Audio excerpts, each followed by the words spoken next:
Tired of feeling tired? Done with diet culture? Overwhelmed by conflicting nutrition and fitness messages?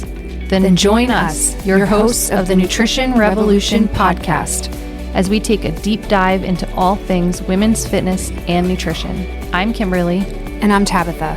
And together we are debunking diet culture myths and giving you the tools you need to finally see the results you're looking for. One of the questions that we've had from people is how to help kids, but I would say we'll extend that to not just kids, but also adults, because I've experienced this, is how to deal with picky eating or people who struggle with food textures and, tastes and flavors, and they feel like they're not getting in enough nutrients because they don't like the foods that are nutrient dense. A lot of it is they don't eat vegetables, or they don't like the flavor, the tastes, or the textures of vegetables, and that's really hard. So I deal with this a lot with my clients. I have a lot of kids that I have helped work their issues out with, some of this food stuff, and it's hard.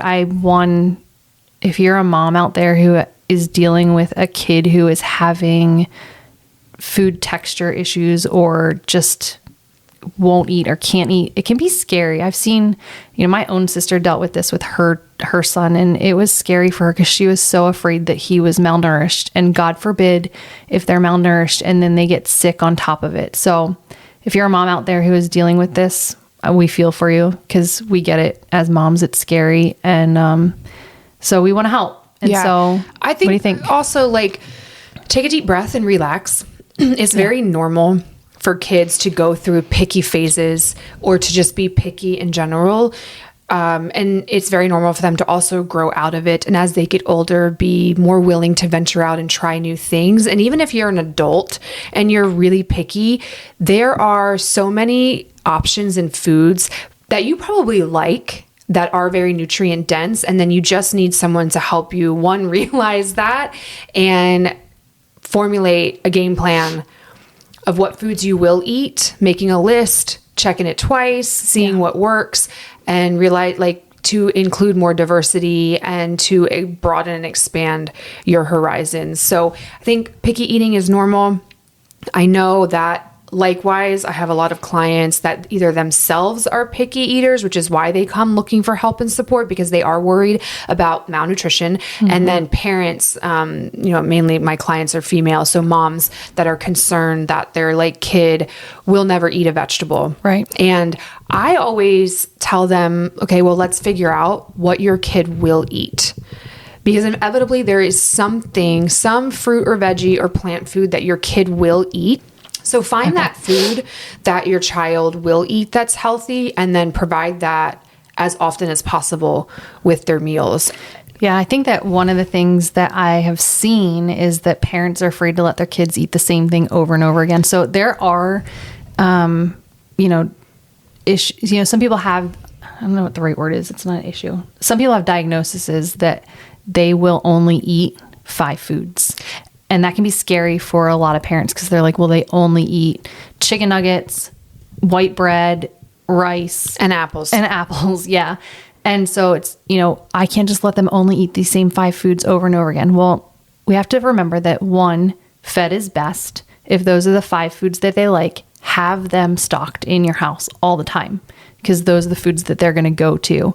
So when I have people come to me who don't eat a lot of foods, or they have a lot of these food aversions, a lot of it is texture issues. They don't like the texture of certain things. So what foods, we start with what foods do you like? That's always the first. What foods are you enjoying? What foods will you eat? Write them down, make a list. And then you can kind of go through those foods and look at what textures they have, and then try to find foods that are similar textures to those things. If they only eat bread, can you make it a more nutrient dense bread by adding different things to it? Even if you add some protein powder into the bread, if you make the bread, add some protein powder or something into it to make it a little bit more nutrient dense. Use whole wheat, whole grain flours. Yeah. Add ground flaxseed, things that you can do. My nephew would only eat oatmeal. And I remember telling my sister, well, put protein powder in the oatmeal. And she was like, oh yeah. So she did. And he ate it. And she and I sat there and she was crying. And I was like, he finally is getting in his protein. And she was like, that's all he needed was just some protein because he was so underweight. He needed to gain weight. And so that was a pretty simple fix for him, is that he was getting in that protein powder. He couldn't taste it. He couldn't smell it. It just looked like his regular oatmeal. And I'm not usually a big fan of like hiding the food, because I think that can cause some problems that we could talk about. Different issue. I think you're adding to it in a way that works. Yeah, in this circumstance, you're putting foods in there that are making it more nutrient dense to support their health. So, finding those foods that they will eat, and then working in things like, if they don't like fruits and veggies, will they drink a smoothie? Will they eat ice cream? There's so many ways, like, Ninja. You know how I love my Ninja. I know you're a Vitamix person, but Ninja has the creamy now, which makes ice cream at home, and it makes it really creamy and delicious. There's ways that you can get them. If you know your kid likes ice cream, can you create an ice cream that is nutrient dense by adding in some of these proteins, or even the green powders, or things that have those good nutrients in it? Using whole fruits. That is a texture or in there a flavor that they enjoy. Yeah. I think to differentiate, there's going to be a time and a place with your picky eater, whether it's you, the adult, that's the picky eater, or the child, where you need to go get professional help, right? Like if your kid is having, or you or your child are only eating 3 to 4 things and that's it ever, and there's really strong adverse reactions to trying anything else, and it's disrupting the harmony in your home, and you are concerned about malnutrition, please go to a doctor, go to their pediatrician, go get referrals to people that are qualified to do like nutritional counseling and nutritional therapy to help you. So there's a time and a place for that, for sure. If we are also just talking about your regular run of the mill, like, oh, I just don't really like that, like I'm kind of set in my ways, what I encourage people to do, and what we know, is that a lot of the times it's the unknown and what's unfamiliar that is kind of scary and uncomfortable. And in general, it takes 15 exposures to something new before we start, our brain is like, oh, hey, I recognize this. This isn't like scary or weird. And it becomes normalized. And so it's the same thing with food, trying a bite of a new food at least 15 times before the texture and the flavor becomes normalized. You may not ever love cooked carrots.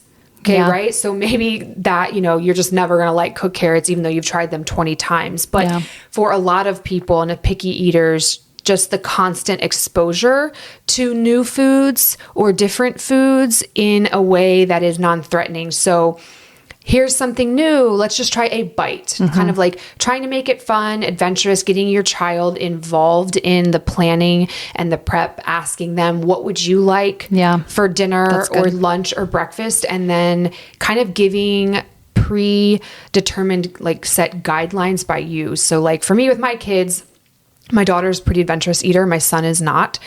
And so with him, I get him involved in the meal planning, like, hey, pick a dinner for me this week, but you know that you need to have a protein, you need to have a plant food, and then you can have a fun side. Yeah. And so most of the time he usually picks green beans or broccoli all the time. But hey, if that's a vegetable he's willing to eat, we can have that every single day with the meal. And that's another misconception too. Like fruits and vegetables are all healthy.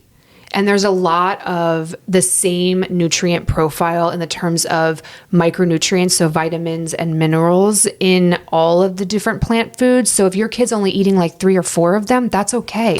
Yeah, hey, I would count that as a win. They like one. Yeah, yeah, even if it's just one, like let them eat that daily, and then encourage exposure to other new things kind of when they're ready to, and just like a bite. It doesn't need to be a whole serving. So we have a rule in our house that I started. I think I talked about this, I don't know, maybe in other episodes, but we have a rule in our house where they have to, my kids have to try. It's a 1-bite rule.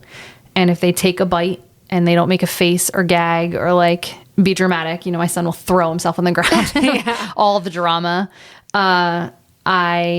If they just take a bite of like, I'm literally going to try this just to see if I like it, and they don't, do any of that, then if they really don't like it after that 1 bite, they don't have to eat it. And I think that's something that is important, is stop forcing your kids to like the same things you have or that you like, because everyone's different. So try to incorporate the things they want to eat, or I like how you say getting them involved with the cooking and meal planning. My kids will make one meal for us, and they get to pick, and it has to have all the macros in it. So the food groups. I think the education part too, because my kids don't, they don't know that, you can't just eat chicken for every meal. You have to eat, fats and carbs, and you have to have these micronutrients in your food. So having that education side of explaining to them, what does the protein do for your body, on a kid's level?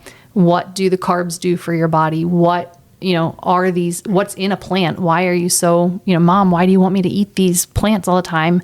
Tell them why. Talk to them about fiber. Talk to them about vitamins and fiber and how it helps with your body. Just help them grow. The education side is really important. Absolutely. My son is a big Ravens fan, right? So Derrick Henry is on the Ravens right now, and he eats a very nutritious diet, and he shares about his diet, talks about his diet. My son is obsessed with him, King Henry. And so I started getting him to look at what he eats.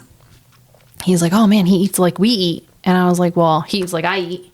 And he was like, what do you mean? I was like, well, I eat, protein and nutrients that I need to have, and nutrient dense foods. Yeah. And so he was like, oh, so now I notice he's starting to kind of build his plate a little bit more with some veggies. Each meal has some veggies or some fruit on it. And I know exactly what he's doing. He's like, I'm going to be Derrick Henry when I get older. Right. That's a great idea. Yeah. If your child has an athlete or a celebrity, somebody that as a role model, or even just wants to play sports or does play sports, talk to them about what do they eat? What goes into helping with your performance, with developing, big, strong muscles and growing and reaching your potential. And I think that as parents, we have to be modeling it first. So if you are struggling with a picky eater, I think you need to also look at yourself and what nutritional habits are you modeling? Are you skipping meals all the time? Are you being a drive-through warrior as well? Are you worried about the nutrient density, and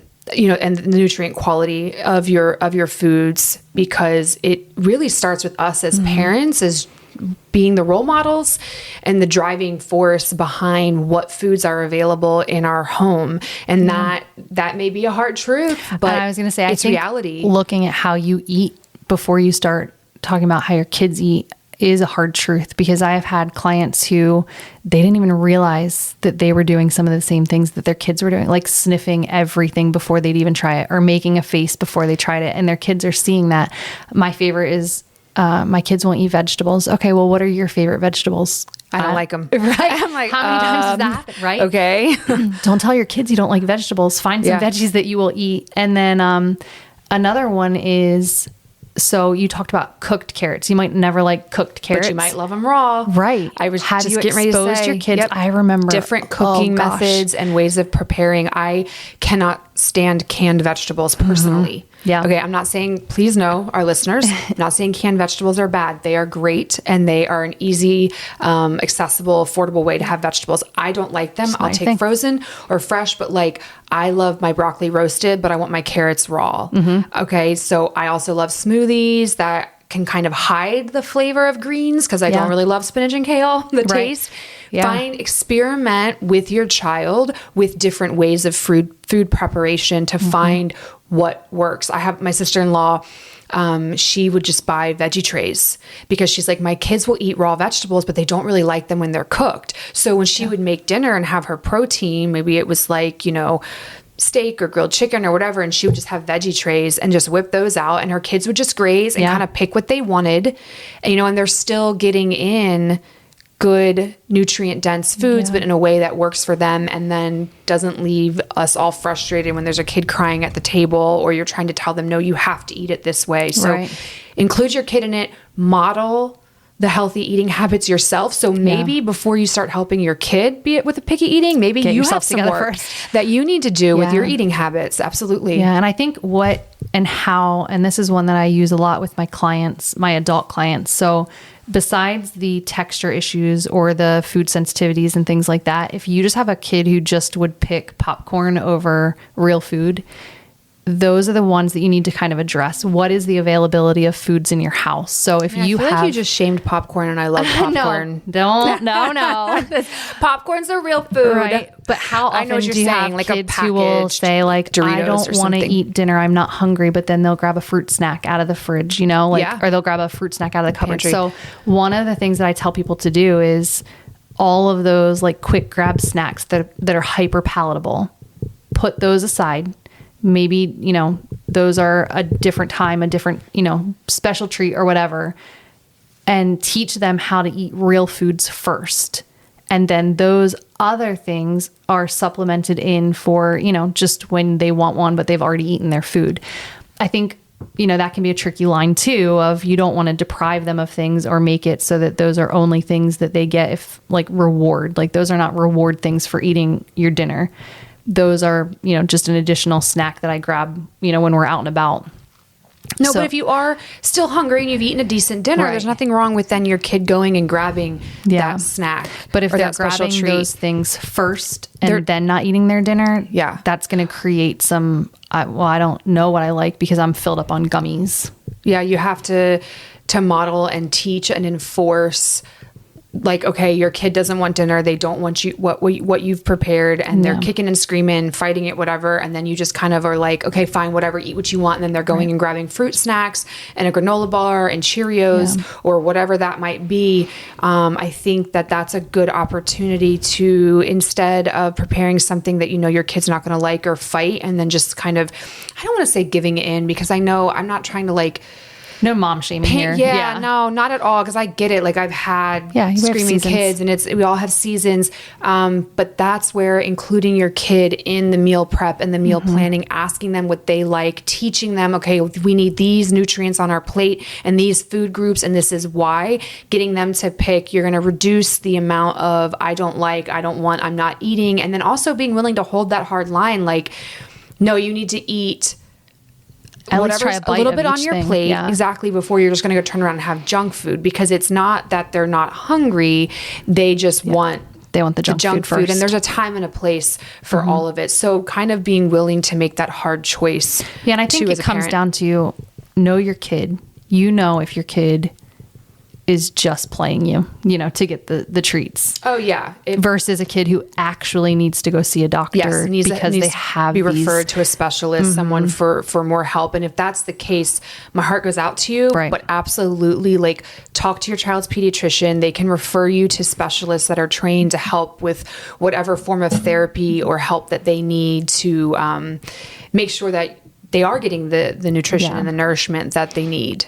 Include your kid in planning. Yeah. Buy them meal cool prepping, kids cookbooks, things like that. There's so many things available. Also, like Food Network, watching kids baking channels or kids cooking channels. I know that got my kids interested in even like stuff. the YouTube. Kids have like their own YouTube channels where they cook and bake. Food science is really fun. That was one thing. Okay, so before we end this episode, I did want to say one of the strategies is playing with your food. I know that's a big no-no in a lot of houses, but kids, especially if they have texture stuff, like they need to feel it and touch it. Yeah, I love that. Be part of it and let them kind of play with it, because chances are kids put everything in their mouth. They're going to end up putting something in their mouth too. So yeah, I agree with that. Yeah. And then ultimately make sure that you are modeling healthy, nutritional habits, and have food positive language in your home. So if you're chronically dieting, if you're constantly talking about good food versus bad food, or you can't have, like, our kids are listening and they hear this. And so like in our house, I'm always trying to maintain the language or the dialogue that, like, nutrition is so important. It's the most important thing that you can do for your body is what you put in it, and that your body needs regular fuel and food and these nutrients to reach your full potential, not just in growth and development, but also to have energy, to have the focus that you need for school and sports and work and life. So flipping the script from food is something that is bad or has to be earned or needs to be avoided or is problematic, to an abundance that it is the most important thing for your health. And there's lots of variety that you can explore with different cooking methods, letting your kids get in the kitchen with you, having kind of that patience with them, letting them be a part of the planning, and even food shopping as well, to encourage expansion of their horizons, their culinary horizons, and expanding their palates. Bring, right? Master chef one day. So hopefully this was helpful. And, if you have any questions further about that, feel free to reach out to Tabitha or me. We both have experience with this. So yeah. And hang in there. Sometimes you're not is, alone. Yeah. Sometimes it is just a season and you just got to kind of be patient with it and just keep trying. Model and educate. Nutritional habits yourself. Yeah. Cause it's going to start with you. Yeah. So, okay. All right. Till next time. Thanks for spending your time with us. If you found this podcast helpful, we would love for you to share it with your friends and family. And don't forget to subscribe on your podcast platform. If you have nutrition or fitness questions you want answered on future episodes, we would love to hear from you. You can submit these questions to our email, thenutritionrevolutionpodcast@gmail.com, and follow us on Instagram @thenutritionrevolutionpodcast.